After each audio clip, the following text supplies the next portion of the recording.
segon any consecutiu, la Sala Fiveller de Mollet ha tornat a acollir una mostra de diorames de Nadal, una iniciativa impulsada per Convergència i Unió Mollet i que vol mostrar a la gent aquesta tècnica artística en la qual es representen escenes de la Bíblia. I el que s'ha intentat i es va demanar l'any passat és que la gent li agradés i si sortia alguna persona de Mollet que en tingués a casa seva que les fes o que les volgués fer per primera vegada, doncs si aquest any n'hi hagués alguna. Llavors en aquest any aquestes dues primeres que hi ha aquí al costat són fetes per persones d'aquí Mollet, per dos senyors d'aquí Mollet, i la resta, que són 7 diorames més, venen del poble de Torrelavit a l'Alt Penedès. Aprofitant l'espai, l'agrupació local continua amb la campanya Convergència Solidària per tal de recollir aliments per a les persones més necessitades de la ciutat i fer-ne entrega al Banc d'Aliments de Mollet. De moment, ja n'han recollit 3 tones.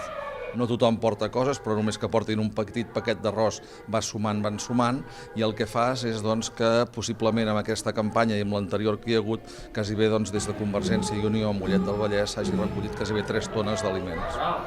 La mostra es podrà veure fins al 3 de gener, excepte els dies festius i el 31 de desembre.